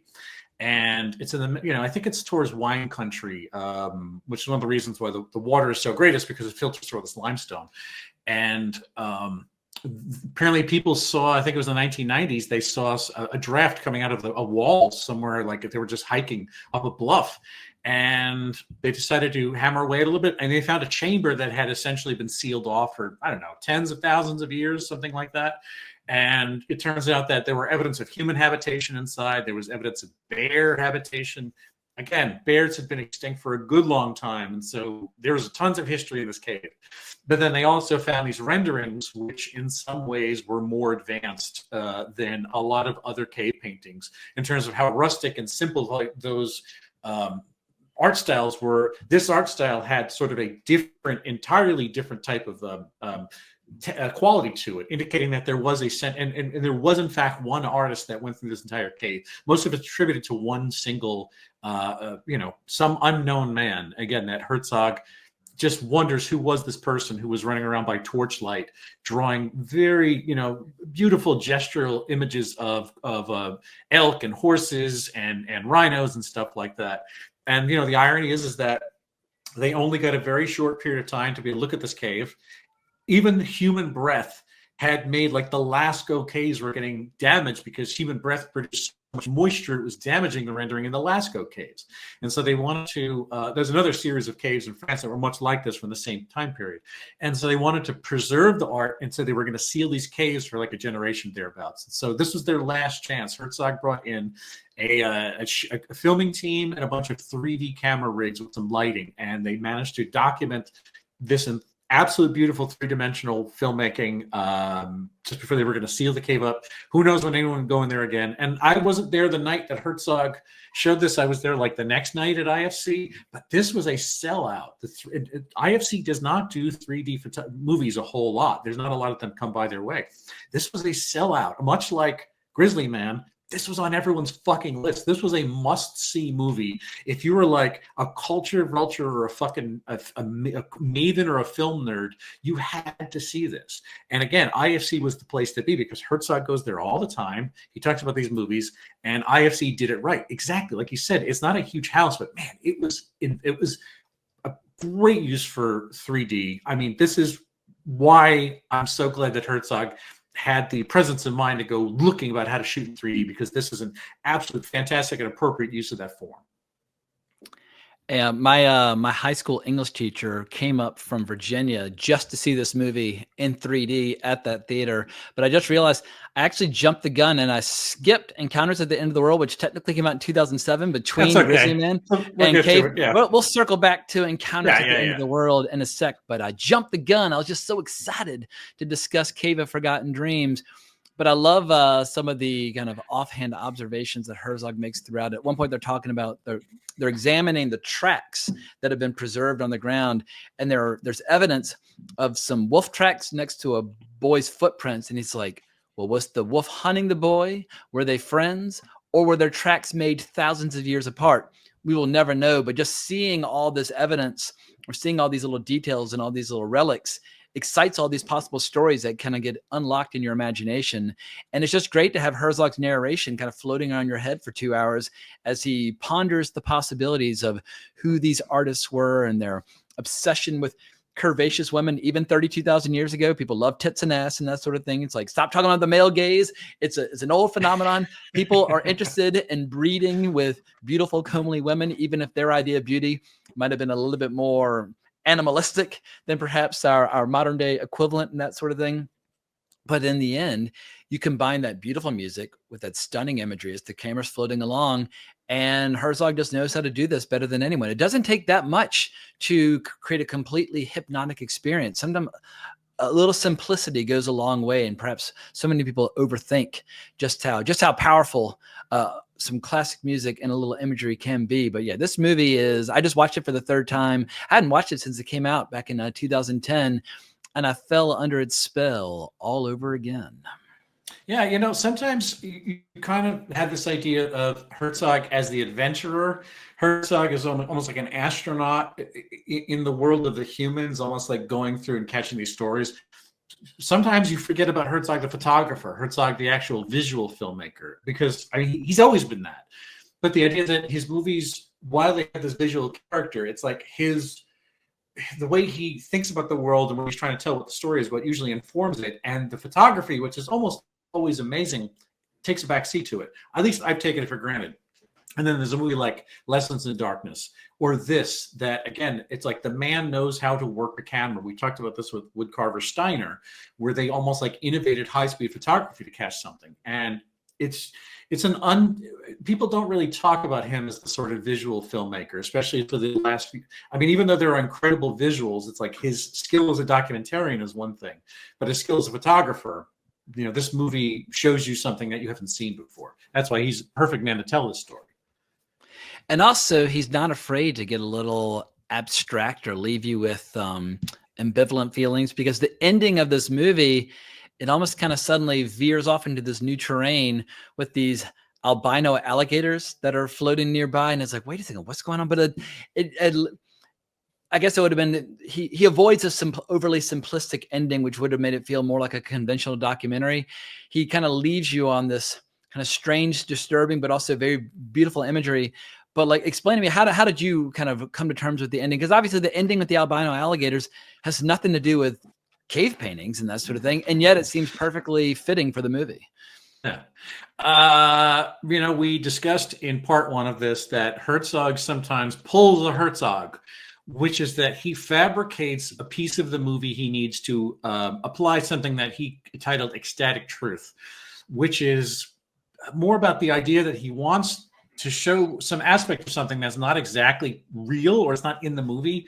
So he fabricates quotes or sort of like makes an association with things that aren't there. And he thinks that he's perfectly inbounds to do that as a filmmaker, because he's the one telling the story. And he's like, look, I'm just making a bridge between what I want you to see and what we actually have. But trust me, there's a connection there between those two things. I think this is Herzog's ecstatic truth, because there was in fact an alligator. It was like an alligator park a couple of miles away. That is, as it says in the movie, it's being fed with heated effluent water from the power plant. And so it creates this tropical biome inside of a gigantic biosphere. And there happens to be a genetic variant of an albino alligator.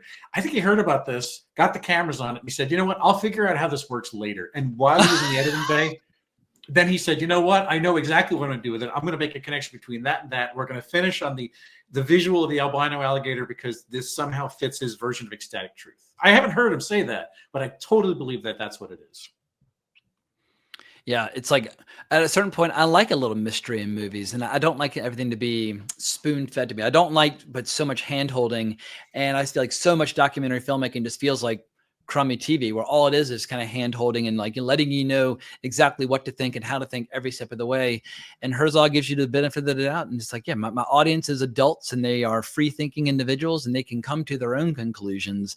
But yeah, artistically, it sends you out on a high note. You're like, whoa, that movie was fucking profound. And I can't think of any other example of 3D where I felt like 3D was an essential part of the experience. Like I remember when Terminator 2 got re-released in 3D, I was like, this is fucking garbage. You're like, whoa, why are you Mr. Buzzkill? It's like, I just need Terminator 2 as it was made back in the early 90s. Can you think of any example of 3D filmmaking, I mean, apart from like the gimmick of like 1950s movies with like the red and green glasses, which obviously there's some great pictures of the crowd watching like tarantula movies and that sort of thing in 3D, but like the modern craze for 3D, I felt like initially, due to Avatar, it seemed to have all this potential, and then very quickly it got perverted and distorted into something that was horrible, where movies would be shot in 2D, and then they would create a 3D print that just looked like murky and looked like shit, but then they would charge you twice as much for the privilege of watching a movie that was essentially dark and like looking at it through like muddy water. Yeah, that was a full f-stop down, because those lenses were polarized. They actually darkened it. Yeah, I could think of one movie, speaking of IFC, I just thinking of it right now. The other movie I saw in 3D at the IFC was one of those Gaspar Noé movies. Was it Love? Or maybe it was the one afterwards where the Love was in 3D. Yeah, you got to see the boner going, like you got quite literally ejaculating right into the camera in 3D. Yes. Yeah. I saw it at the Angelica, but it was not in 3D. But he was there with his star, and I was like, you know what? I don't need 3D come in my face. I can just watch the movie on its own. I think that was the one that I don't love Gaspar Noé, but I'm like, you know what? Give it to a fucking artist. Let someone who is a visual stylist, a specialist like Gaspar Noé, who, again, I don't think everything he makes is fantastic. However, I kind of dig how weird that movie was. I'm not sure. He might have done it with the movie after that was where a dancer spikes. Into the Void or Enter the Void? The one before it, was that also in 3D? I don't think that Irreversible is definitely not in 3D because 3D, No, like as we 3D. Understand it, was not around at that time. And I don't know if people would have survived the experience if they'd seen it in 3D. And Noé's movie after that was Sofia Boutella plays a member of a dance crew. And Climax. I think that might have also been in 3D because I saw that at IFC as well. But yeah, it was his first R-rated movie. Everything else had been either unrated or X prior to that. But Climax, he finally he softened his delivery style. There was just nudity. It wasn't weird perversion. It was only simple ass nudity. That's all. Yeah, Gaspar Noé, though, I always see his movies. I didn't see his most recent one, which starred Dario Argento, but I think I've seen like 4 of his features. He's an intense, provocative filmmaker, but filmmaking would be very boring without provocateurs. It's funny, but getting back to Herzog, I never think of him as being a provocateur the way that like Lars von Trier is, or perhaps like Michael Haneke is. No. Do you regard him as a provocateur, or is he just a good old-fashioned explorer who's just fascinated by the world and wants to look under every last rock? Yeah, and he kind of actually does precisely what it does. He looks under rocks. No, I think that he's an academic. I think of him like if there weren't films, then Herzog would have been published in literary journals and he'd be giving speeches in salons. He's closer to like Dick Cavett, James Baldwin, and Carl Sagan, which is, I'm repeating myself in the last episode. Than a provocateur. I don't think there's a provocative bone in his body. I think that you would have to have a vastly different filmmaker with something else he's looking for. I mean, could a provocateur make a movie like Meeting Mr. Gorbachev? You know, I just think that there is something consistent about all these movies that he's made. And the idea of sticking it to the audience or trying to he does fucked up things for himself to stretch his own sense of like what the boundaries of reality are. But he's not trying to like dazzle you with anything. He just simply is going about the business of good faith exploration. Like you said, rigorous examination of the planet and meeting as many people as possible on planet Earth and just being a humanist. Other people I don't like. A Michael Haneke, I don't really get that sense from him. Michael Haneke has a different thing in mind. But again, these are different filmmakers with different intent. And Herzog at this point now, if you watch all these movies and don't have a good sense of what he does, what kind of person he does, then there's nothing I could say to you that could possibly change that because you miss the whole point of all his films. Yeah, and I'm trying to think. He might be a director where I might have seen more movies by Herzog than any other filmmaker alive. Like Bergman, I think I've seen about like 22 or 23. I'd have to stop and count. But I think if you were to count all the short subject films, all the documentaries, all the narrative, I mean, Herzog, I might have seen like 30 movies by him at this point. Like I can't think of any other. Like there's some directors from like the 1930s, 40s, and 50s where they would make 2 or 3 movies a year, but they were like, like it's kind of like the studio assembly line and that sort of thing. It's hard to think of a director who's made like so many personal movies across now like a 55-year career where so many of them are worth hunting down, where he made good movies in the 70s, good movies in the 80s, good movies in the 90s, and good movies. I mean, I'm hoping I don't think I've seen any of his movies from the 2020s yet, but I'll be rooting hard for his new doc. What the hell is it called again? Theater Thought to Deliver. And it's all about the human brain. Whether or not to deliver, who knows? But I mean, he's got to be 80 years old at this point? How old is Herzog? Yeah. I think he's 80 years old, almost on either 79 or 80. He's beating on the door. But you know what? I've seen his last, I missed the last one he did in 2022. But I've seen Fireball, which is about essentially asteroids coming through the atmosphere. And it's with that same guy, the same scientist from not Cave of Forgotten Dreams, from Count as the End of the World. He made 3 movies. He made the Volcano movie. He made this movie. I've seen Family Romance, which is such a strange movie made in Japan about somebody who essentially hires himself out as like another member of the family for them to put on. It's such a weird thing. It's half a narrative movie, half documentary, but it's still well within the Herzog boundaries. Yeah, Mr. Gorbachev, Into the Inferno, those were like 2018, 2016. But yeah, as far as I'm concerned, he is still chugging along. He shows no sign of age. He's still just as curious, and his movies to me are just as intriguing. But it's like at this point, it's tough to get people to want to see him because they just think that he's an 80-year-old. What does he have left to say? It's not exciting to the average film goer. I'm satisfied. Yeah, unless he finds just a really explosive piece of subject matter that really gets people excited. Like studying the human brain is not nearly as exciting as somebody who got swallowed by a fucking bear. Yeah, even in Herzog's career, it's like that too is one of a kind type thing. The guy that got eaten by a fucking bear. So, like it's going to be a high point. It came in 2005. At least he was there to catch it and make one of his most indelible films. Yeah. Well, we got one more movie on the agenda where he went to Antarctica just to see what kind of people live down there. So here's a little clip from the trailer, Encounters at the End of the World from 2007. These images were the reason I wanted to go to this continent. Who were the people I was going to meet in Antarctica at the end of the world?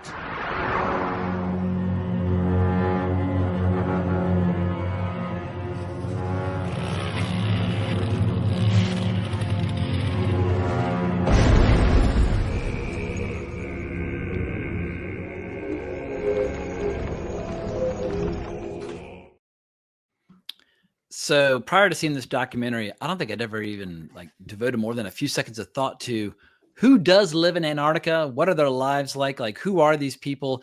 For me, it's like there's Shackleton and all those stories from 100 years ago. And then it's like a blank slate where I just think, oh, the whole thing just must be just one giant, I guess like sheet of ice. But it almost reminds me of like a construction site in a lot of ways, where it's like everything's like mud and bulldozers and everything always feels like it's kind of being like renovated and reconstructed. But there actually is land there with human habitats built upon it. But set us up. What was the point of making this documentary? What did he encounter? What did he hope to find? Just what is the main thrust of this documentary? Brother, I think that the other Antarctic experience I have was with the John Carpenter documentary, The Thing, which I believe was actual. I thought that was North Pole. Is that Antarctica or is that North Pole? Oh, was it? Maybe it was shot by the North Pole. I thought it was North Pole, but I could be dead wrong. I have no idea. Either way, it's fine. It's still a documentary either way. It's one of the most compelling documentaries ever made. Well, apparently, like you said in the trailer there, Herzog got the footage of divers underneath the Ross Ice Shelf.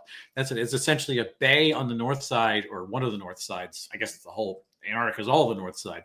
But divers cut a hole in the ice and go down inside, and the water is super cooled. I mean, water. If think of it this way, water can't. If water doesn't freeze, that means it's always above freezing. It is by nature 30 degrees, and because it's moving, it can't freeze. But it's as cold as water can be without turning to ice. Salt can also postpone when something freezes. If it's incredibly salty, then it has a different freezing point. So that's it. This water is colder than 30 degrees. It's about 25, 26 Just to be a nerd, it's 32 degrees. All right, 32 degrees. I'm in Europe. I go by Celsius, man. What do I know? Well, it's easy because 0 is freezing, 100 is boiling. It's like they came up with nice round numbers for freezing and boiling points. We fucked it up with Fahrenheit. Yeah. So he saw these divers and he just thought like, oh my God, you can go scuba diving under the Ross Ice Shelf in the Ross Sea or something like that. And so he, they took off from New Zealand, I think. They landed in a gigantic military plane essentially the plane lands on an ice floe. It's amazing. Yeah. It's only like it's 6 feet of ice, but it's enough to a plane. You're landing on water. Yeah, you're landing on fucking water. It's amazing. So it enables Herzog to I described this in my notes as a salad bar. I think that part of he had an idea what he wanted to do when he got there, because they said, here's the manifest, here's the crew manifest of what we do. But it's a lot of episodic stuff of he went there for the divers. He wanted the footage of what it looks like in this, could there be a more forbidding place in all of planet Earth? It's like the middle of Death Valley or under the Ross Ice Shelf, where there's just essentially crabs and starfish and some weird jellies and things like that. And he was determined not to make another movie like March of the Penguins. March of the Penguins was very much in vogue at this time, and that was not the kind of movie he wanted to make. Wasn't going to be Morgan Freeman doing voiceover with breeding patterns. So what he got to do was he got to go from almost he had a manifest of which discipline he wanted to track down. So it's you get this incredible footage of what these people do, but then you also get the people who do it, which that's the Herzogian part of it.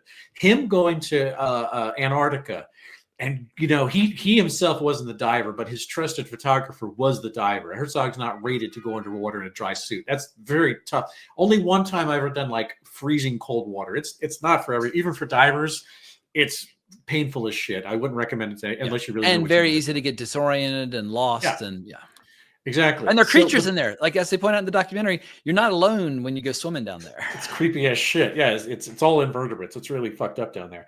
But he winds up talking to people who are investigating, the glaciologists, the people who are essentially just running the cafeteria, people who are doing the die casting and the tool shop.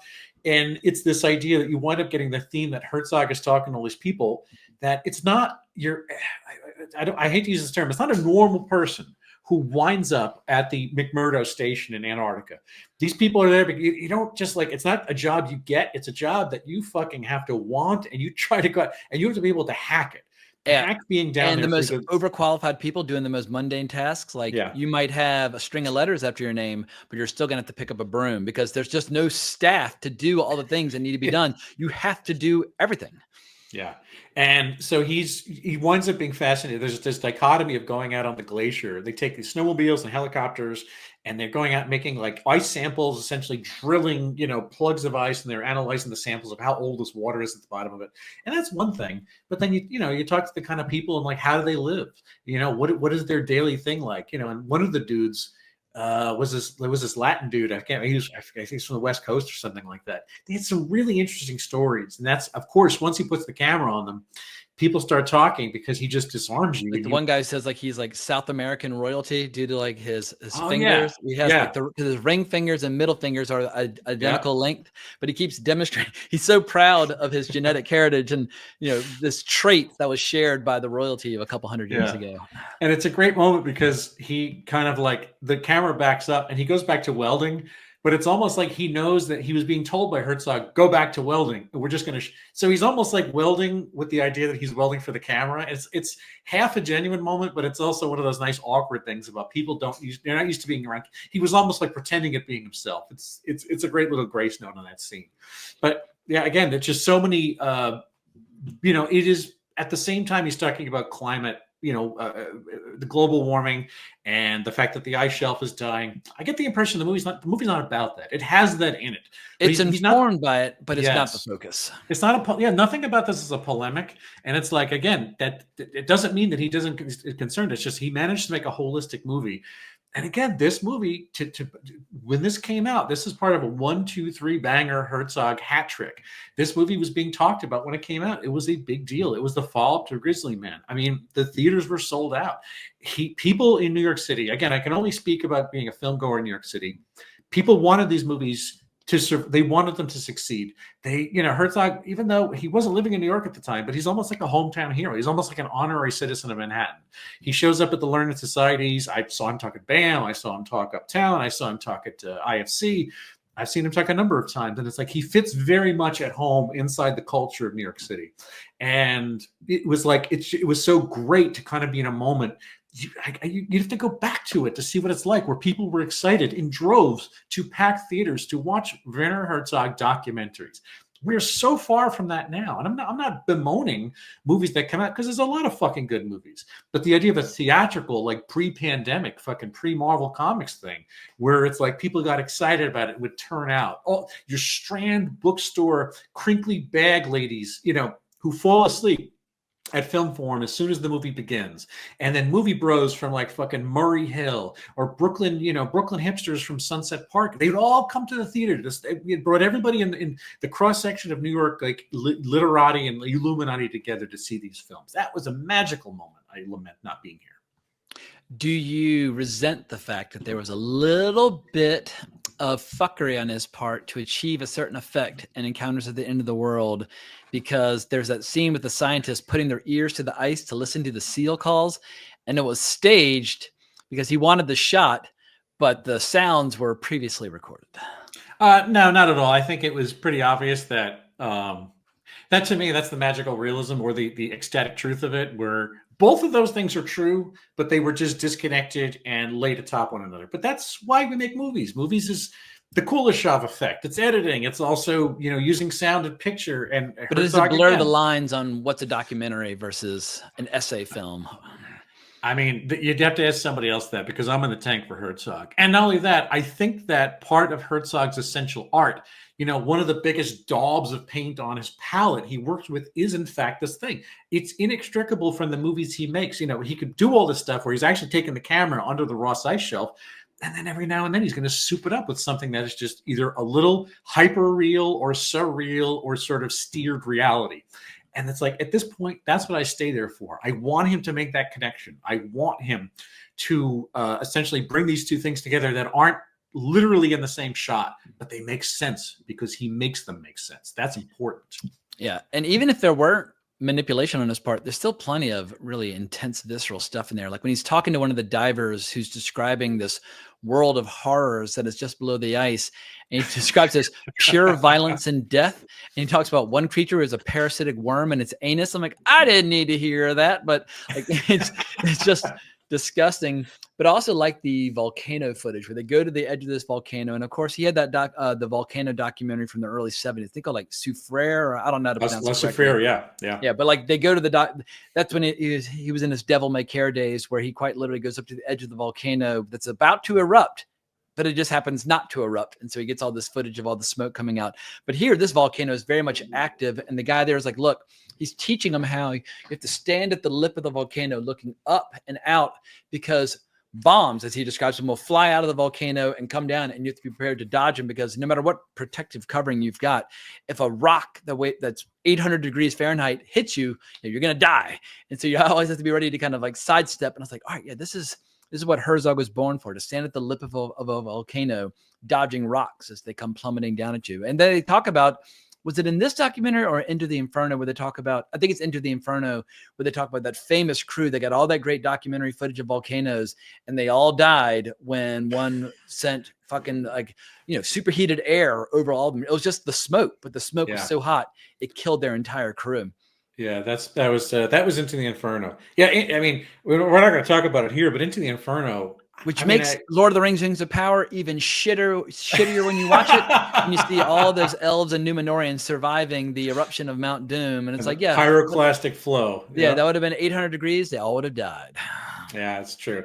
Yeah, Into the Inferno is great. He's in Korea. That's actually the North Korea. That's kind of the weird part, is that he uses it as a pretext to go to North Korea, the Hermit Kingdom. And it's like, in the middle of a volcano movie, it winds up being this thing of like, I'm going to go to fucking North Korea.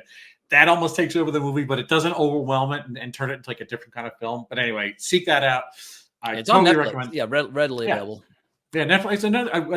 Another weird benefactor, in addition to History Channel, Discovery Channel. It's like he not just gets in bed with small, weird Emiratis who want to spend money, but he gets in bed with some serious people like Netflix. Netflix gave him money to make a doc when they were spending on, and it's like, it didn't even cost that much, but it's like Netflix wanted the imprimatur of a Werner Herzog documentary to spiff up their service, and now they wouldn't bother making. Is it me, or does it feel like Netflix is falling out of love with documentaries? I feel like there's a period there where they were just buying up documentaries left and right, and we still get some, like Mr. McMahon from Chris Smith, who's really good documentary filmmaker in his own right. Very different from Herzog, but makes great stuff like Fire and things like that. But I watched Mr. McMahon, but that's like, it's wrestling and it's pure melodrama and sex scandals and all that kind of stuff. But has the wave crested and pulled back when it comes to that brief fever that all the streaming platforms seem to have for acquiring documentaries? Well, yeah, I mean, at the moment, the proprietary algo that Netflix has, I mean, I read all the same stuff you do, I'm sure, but there's no shortage of docs and doc series, but they're pop docs. The thing is, it's like they are chasing the serial podcast mold, the Making a Murderer, Joe Exotic. They want Tiger King. They want Tiger King, and not only so there's a lot of that. The thing is, it's like neither you nor I would look at it as sort of like, I'm sure in the middle of there's somewhere there's credible documentary work, but I've eschewed watching Netflix docs for a long time because I think that they're carbon copying their own carbon copies. They may have had something at the beginning of it when they made these. They're designed to, obviously these docs are designed to avoid churn. Like it's like, come back for something as weird as like Making a Murder. You'll see more things like this along the way. But it's like, I'm not interested in whatever that kind of that documentary style is too sudsy. It's too soapy. It's too foamy for me. It's National Enquirer. Yeah, it's trash. It's but it's addictive and compulsive. Yeah, that's all the algo there cares about. So they're still buying them. And I mean, more than that, they're actually still staking them. They're getting in bed and almost like commissioning them to be made by filmmakers because they know exactly, like the algo will tell them what a documentary. At the time, Inferno came out in 2016. I think Netflix had a proprietary algo at that point, but they were still sort of freehanding. The idea who they were getting in bed with was, like they were still making Scorsese movies at that point. That's why they went out on these big projects and spent a lot of money. For like they just wanted to have this prestige. Now I don't think they give a fuck about prestige anymore. Yeah, they just want the numbers, but their stock has doubled in the last 12 months. So they're doing something right. It's them and it's everybody else. It's just weird, man. Yeah, and I don't even necessarily think it's everybody else. It's just them. I think you're right.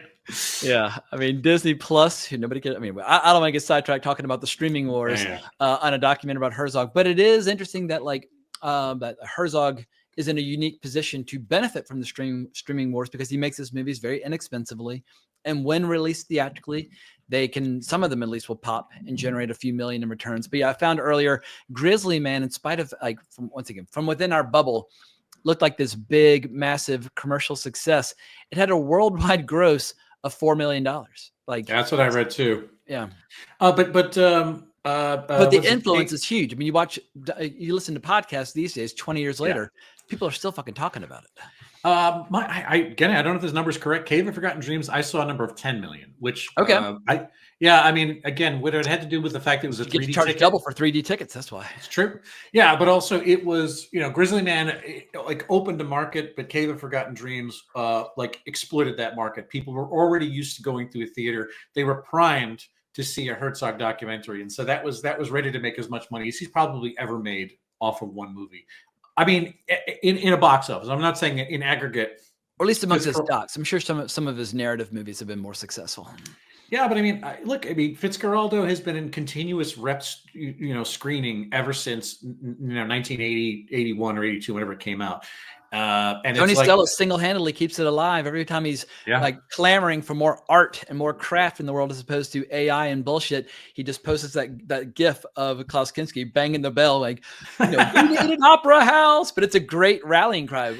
Every town, every city does need an opera house or at least the artistic equivalent. But yeah. Anyway, that's another subject for another day. But Tony's efforts to preserve the integrity of arts and crafts in our beloved art of the moving image. I have an original Tony Stella print of Fitzcarraldo in a frame on my wall. I've got a fresh arrival from Tony, which I need to get framed, but I just pulled it out of the box. Oh, beautiful! I saw that. Yep, Christmas present to myself. So yeah, God everybody damn. Go over, check out Tony online, and buy a few prints, and help keep art alive. Yeah, I don't know. I think I've said everything that there is to say about Encounters at the End of the World at this point. All right, so just as a way of sending us out on a high note, give us your personal top 10 of Werner Herzog movies, and it doesn't have to be the official. You can just name them sequentially or in alphabetical order, whatever you like, but a mix of narrative and documentary for people who are 18 years old. Like, who is Werner Herzog? And you can say these 10 movies are Werner Herzog. So lay it on us. What are the essentials? Well, I mean, you have to stop by Aguirre, The Wrath of God. You've got to go for Fitzcarraldo. It's absolutely devastating and, essential. But, I mean, at this point, I'm going to dip to docs and say Land of Silence and Darkness is a movie that only Herzog could tell, or at least the way he tells it is so humane and gentle. It winds up being a mission statement for a lot of the humanism that comes later in his career. It just shows you his bona fides as a human being and as a thinker and as a compassionate person, again, which is kind of left out of the story sometimes. His Bruno-esque stuff, I would take Kaspar Hauser over Stroszek because I think Kaspar Hauser is just more of a bizarre thing for his fucked up, the guy was like a weird drunk and he was a strange eccentric and a really antisocial person, but it's like Kaspar Hauser has, it's like a weird showcase for that along the way. Lessons in Darkness is just so perverse that you can draw beauty out of something that was so devastating and so life-threatening. Into the Inferno, Grizzly Man. I'm probably going over the Grizzly Man. What's the death row one where he's interviewing the guy? Oh yeah. That was both a Into the Abyss, I think it was called, or Into the Abyss, and then it was On Death Row. He actually did a TV series for Court TV that was spun out. That was another. He had Court TV giving him money as well. So yeah, Into the Abyss. man, that's you forgot about that one. That's in the middle of this too. That is such a he's been humane prolific as document. hell. He's got like 80 fucking movies to his name. So I know, no, but it's like, but these three movies. This is so important that we talk about these three movies between Grizzly Man, Countess in the World, and Cave of Forgotten Dreams. Is a 3-movie rip. Again, he made movies in between there too, but it's like that is such a strength as a documentarian in his late 60s or early 70s. That he still has this kind of juice at that point, and again, it just shows that his brain. He never stopped. He never slipped. He always had an idea. He always found, and he got better as a certain type of filmmaker. Even if he couldn't throw himself over the Andes anymore, he still knew how to just find these ideas that he could just whisper them back to, whisper them to life in our ears. And what was this documentary made about technology about 8 or 9 years ago? At one point, he's interviewing Elon Musk in it about his long-term efforts to want to go to Mars. And but the hard part is going to be finding people who are willing to take that one-way trip. And Herzog goes, I'll go on that trip. Like, he just commits right then. He's like, I'll volunteer right now. He's like, put me on the one-way trip. I'll go. And I was like, that is Herzog. He's willing to get on the ship that probably is not going to be making a return trip. Yeah. Well, what is it? 18 months? I forget how long it takes to get to Mars.